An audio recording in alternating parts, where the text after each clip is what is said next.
नमस्कार देवी और सज्जनों, मेरा नाम है मुकुल देव रक्षपति। आप देख रहे हैं हिमाचल की बात और इस हिमाचल की बात में इस मॉर्निंग बुलेटिन में आप लोगों को बताएंगे हिमाचल में होने वाली सभी बातों के बारे में। क्या क्या हिमाचल में हुआ है, क्या क्या आने वाले समय पर हिमाचल में प्रस्तावित है और आप सभी लोगों को जानकारी देंगे कि अखबारों की प्रमुख सुर्खियां क्या कहती हैं। हिमाचल प्रदेश की यदि बात करें तो आज हमारे बीच में जो अखबारों की प्रमुख सुर्खियां हैं वो पहले पन्ने पर केवल और केवल मात्र पिछले कल की कैबिनेट के बारे में बातचीत हुई है।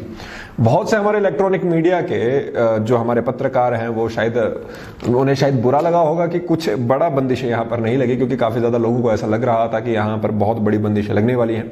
लेकिन बार बार बंदिशें लगाकर जिस तरह से फजीयत यहाँ पर प्रदेश सरकार की पहले भी हुई है और अभी भी अगर ऐसा कुछ होता तो बंदिशों पे उनकी फजीयत फिर से होती। आपको बता दें हिमाचल प्रदेश की यदि बात करें तो ज्यादातर हमारी जो जनता है जो इस समय पर टीकाकरण जिनका हो सकता है उन सबका टीकाकरण की 100% टीकाकरण की ओर हम बढ़ रहे हैं, 100% वैक्सीनेशन की ओर हम बढ़ रहे हैं। और इतने ज्यादा आबादी के वैक्सीनेशन के बाद भी यदि किसी तरह की पाबंदी हिमाचल प्रदेश पे हिमाचल प्रदेश वासियों पर लगाई जाती तो वो अचरज होता और शायद उसके कोताही उसके लिए यहाँ पर सरकार के ऊपर काफी तंज कसे जाते। दो मतलब उसके निकलते। पहला मतलब ये निकलता कि अगर यहाँ पर टीकाकरण करने के बाद भी व्यक्ति पे इस तरह की बंदिशें लगानी है तो क्या टीकाकरण उतना सक्षम है भी, क्या वैक्सीन उतनी सक्षम है? अगर वैक्सीन उतनी सक्षम है तो फिर इस तरह की पाबंदियों का क्या मतलब रहता। तो सरकार ने भी यहाँ पर बहुत अच्छे से एक मिडल वे देखा और उसके साथ साथ उन्होंने यहाँ पर कोई बड़ी पाबंदी यहाँ पर नहीं लगाई है। हालांकि कुछ पाबंदियां यहाँ पर जरूर लगी है, पाबंदियां तो नहीं उन्हें कहेंगे, लेकिन हाँ एक तरह से एक एडवाइजरी, एक नोटिस यहाँ पर जरूर निकाल दिया गया। जो कल हमारे बीच में यहाँ पर एक नोटिस निकाला गया उसके बारे में आपको बता देते हैं कि क्या यहाँ पर निर्णय लिया गया था।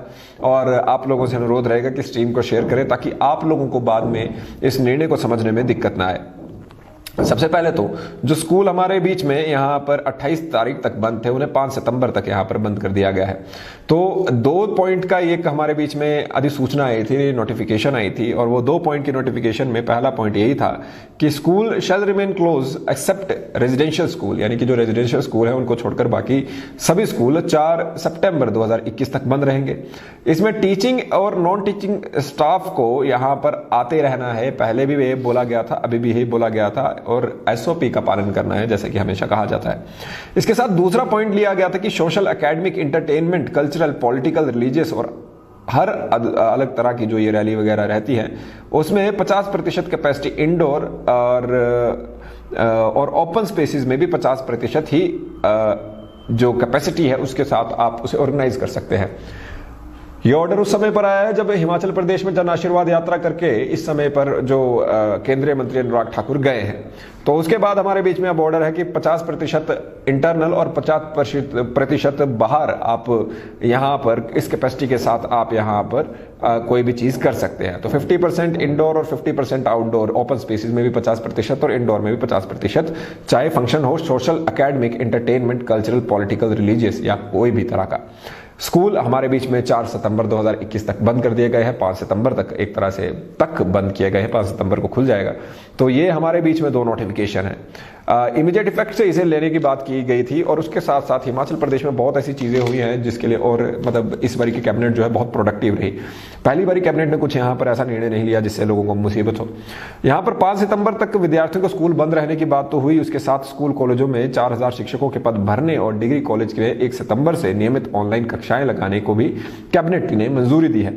इसके साथ 30 अगस्त तक विद्यार्थियों को स्कूल आने पर रोक जो एक हफ्ता और बढ़ा दी गई है और उसी के साथ साथ हमारे बीच में 9वीं से 12वीं कक्षा की परीक्षाएं 4 सितंबर से फर्स्ट टर्म ऑनलाइन होने वाली है। यानी जो फर्स्ट टर्म परीक्षाएं जिसके बारे में हम आपको कल बता रहे थे वो अब ऑनलाइन होंगी।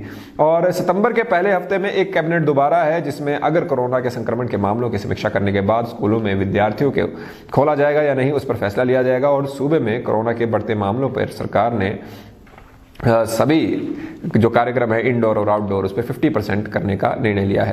कैबिनेट ने 4000 शिक्षकों के जो पद भरने हैं उसमें से जेबीटी 810 हैं, इसके डीएम 820 हैं, पीईटी हमारे बीच में 870 हैं, कॉलेज प्रवक्ता 561 हैं, स्कूल प्रवक्ता न्यू 214 हैं, जेओए लाइब्रेरी 250 हैं, कॉलेज आचार्य 16 है, तबला वादक, योग शिक्षक एवं अन्य 459 है।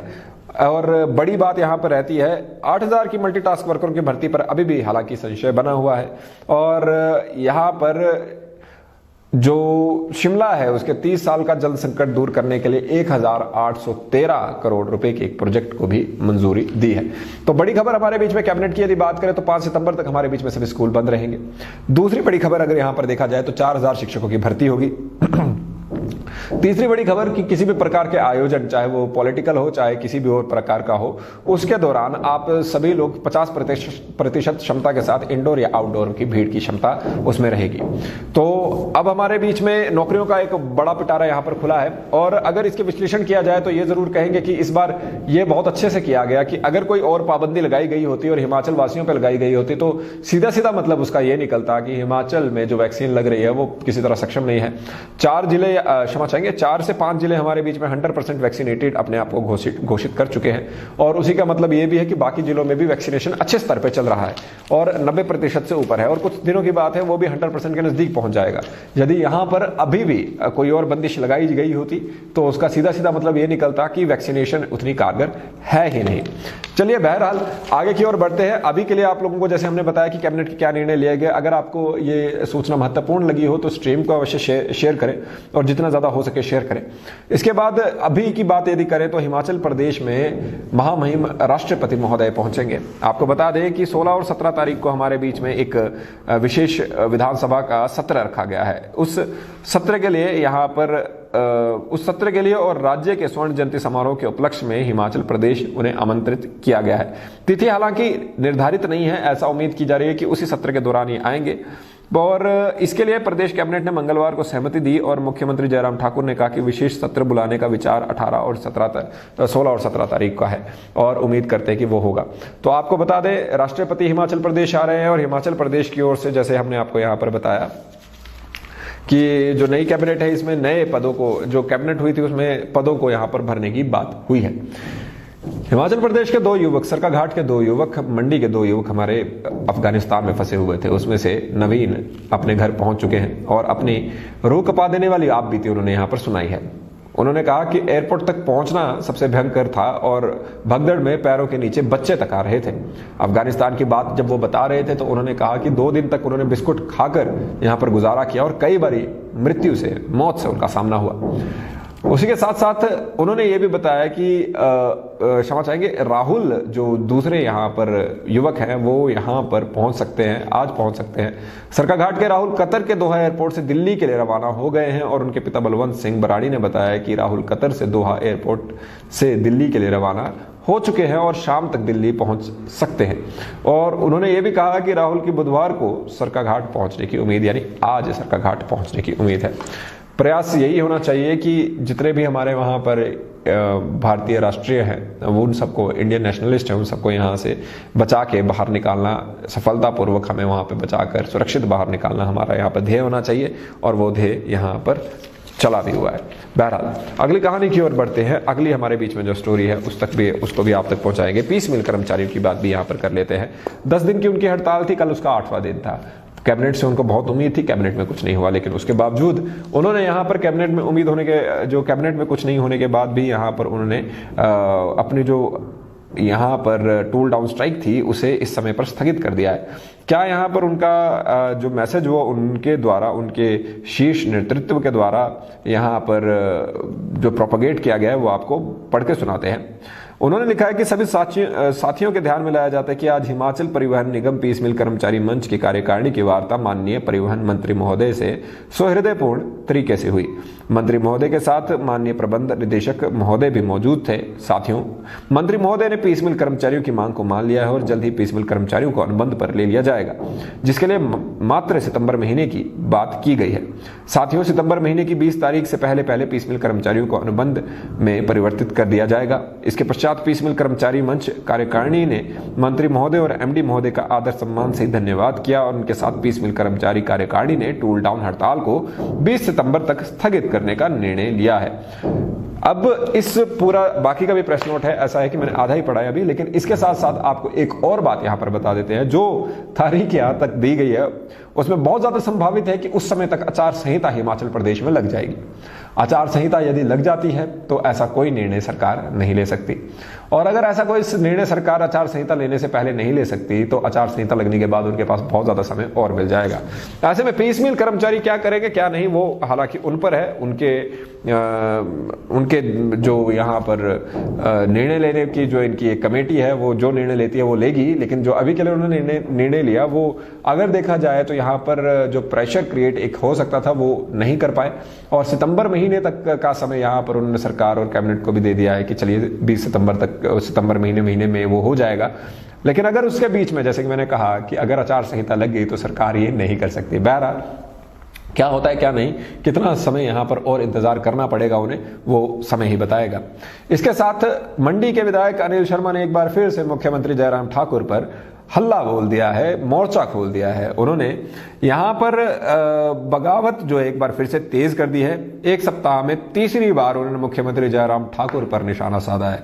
मंगलवार को सोशल मीडिया में वीडियो जारी कर अनिल शर्मा ने कहा कि मुख्यमंत्री ने 15 अगस्त को मंडी में भाषण दिया कि मंडी इस बार प्रधानमंत्री ग्राम सड़क योजना यानी जो प्रधानमंत्री ग्राम सड़क योजना है उसमें प्रथम स्थान पर रहा, मगर उन्होंने ये नहीं बताया कि मंडी सदर में इसमें सबसे नीचे है। पिछले 2 सालों में इस योजना में से एक भी सड़क नहीं मिली, और उन्होंने ये भी कहा कि मुख्यमंत्री कस्टोडियन है उस जिले के, उन्होंने पूरे प्रदेश को बजट देना है, मगर समान विकास के दावे गलत है। पिछले 3 सालों में लोक निर्माण विभाग में मंडी जिले का बजट शिमला और कांगड़ा से ज्यादा दिया गया, मगर दुख की बात यह है कि मंडी जिले में भी यह केवल सिराज और धर्मपुर को ही मिला है। आप समझ रहे हैं कितने गंभीर आरोप है। सिराज और धर्मपुर यानी कि जयराम ठाकुर की कंस्टिट्यूएंसी और महेंद्र सिंह की कंस्टिट्यूएंसी।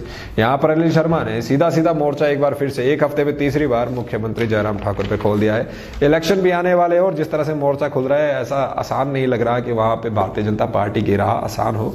साथ ही साथ में भारतीय जनता पार्टी की राह आसान हो या ना हो वो एक अलग बात है, लेकिन हमारे बागवानों की उस पे पहुंचने से पहले एक बार ये भी बता देते हैं कांग्रेस की राह। यहाँ पर कांग्रेस के पास ये समझ नहीं, अभी इस चीज पर मंत्रणा हो रही है, इस चीज की समझ बनाई जा रही है कि किस पर दाव खेला जाएगा, प्रतिभा सिंह या विक्रमादित्य सिंह। यहाँ पर अभी तक विक्रमादित्य सिंह में सक्रिय हुए हैं, तो कल यहाँ पर उनसे बात की गई तो उन्होंने कहा कि मैंने कभी चुनाव के बारे में नहीं सोचा, लेकिन जो हाईकमान की बात होगी, हाईकमान का निर्णय होगा, वो सर आंखों पर है। आपको बता दें जीत हार के समीकरणों पर भी वहां पर चर्चा हो रही है और ये सोचा जा रहा है कि किसे वहां पर रण में उतारा जाए। आपको बता दें विक्रमादित्य इस समय पर शिमला ग्रामीण से विधायक है, सिटिंग में विधायक हैं, अगर चुनाव जीते हैं सांसद बन जाएंगे। और प्रतिभा सिंह जी पहले सांसद रही है, अभी ये देखना है कि क्या वो चुनाव लड़ते हैं या विक्रमादित्य पर यहाँ पर पार्टी दाव खेलेगी। ज्यादा यहाँ पर चांसेस ऐसे है कि प्रतिभा सिंह पर ही दाव खेला जाए, क्योंकि कुछ समय पहले ही प्रतिभा सिंह ने एक वीडियो जारी करके यहाँ पर कहा था कि आप मंडी के चुनावों की तैयारी करें। विक्रमादित्य सिंह ने इस तरह की कोई भी बात नहीं कही है, लेकिन ऊंट किस करवट बैठता है वो समय ही बताएगा। लेकिन फिलहाल के लिए कांग्रेस के पास 2 बड़े नाम हैं। यहाँ पर विक्रमादित्य सिंह युवा नेता है, वीरभद्र सिंह के पुत्र हैं, और यहाँ पर क्या पता उन्हें टिकट मिले या फिर वीरभद्र सिंह की पत्नी राजमाता प्रतिभा सिंह को टिकट मिले। बात वहीं पे रहती है, एक परिवार ही की बात है, लेकिन देखना ये होगा टिकट कांग्रेस का मिलता किसे है। झटके की बात करें तो यहां पर हिमाचल के बागवानों को अडानी द्वारा एक झटका दिया गया है। 16 रुपए प्रति किलो दाम घटा दिए गए हैं और 80% के अधिक रंग का सेब 72, 60% से अधिक रंग का सेब 15 रुपए किलो कंपनी खरीद रही है। शिमला के सेंज, मंधेली और बीथल में कल से सेब की खरीद शुरू करने जा रही है कंपनी। तो कल से हमारे बीच में सेब की खरीद वहां से शुरू होगी और जो रेट है वो इतना कम 16 रुपए प्रति किलो घटा दिया है और उसके बाद 26 अगस्त से ये सेब खरीदना शुरू करेंगी। आपको बता दें कंपनी 80 से 100% रंग वाला जो एक्स्ट्रा लार्ज सेब है वो 52 रुपए प्रति किलो, जबकि लार्ज, मीडियम और स्मॉल सेब को 72 रुपए प्रति किलो दर पर खरीदेगी। बीते साल एक्स्ट्रा लार्ज सेब को 68 रुपए जबकि लार्ज, मीडियम और स्मॉल सेब को 88 रुपए प्रति किलो निर्धारित किया गया था। Adani agri fresh terminal manager Pankaj Mishra ने बताया कि मंडियों के मुकाबले अडानी ने रेट अच्छे खोले हैं और मार्केट का फीडबैक लेने के बाद ही रेट तय किए गए हैं। 29 अगस्त के बाद मार्केट की स्थिति के अनुसार ही रेट में बदलाव किया जाएगा। तो यहां पर अब देखते हैं तब कि क्या आने वाले समय पर होगा, क्योंकि किसान, टमाटर के किसान भी इस बार हताश है, सेब के किसान भी शुरुआत में तो खुश थे लेकिन अब वो भी हताश है और देखते हैं समय आने पर और क्या क्या यहाँ पर होता हमारे बीच में होगा। बहरहाल अभी के लिए आप लोगों से यहाँ से विदा लेंगे। आप सभी लोग जो यहाँ पर जुड़े आप लोगों का धन्यवाद। स्ट्रीम अवश्य शेयर करें और जितना हो सके आप कमेंट के माध्यम से अपनी टिप्पणियां भी करें और लाइक के बटन को लगातार दबाते रहें। मेरा नाम मुकुल देव वृक्षपति है, senior video journalist Ajay Bhati ji मेरे साथ, बैक एंड पे विशाल सूद जी। जय हिंद, जय भारत, जय हिमाचल।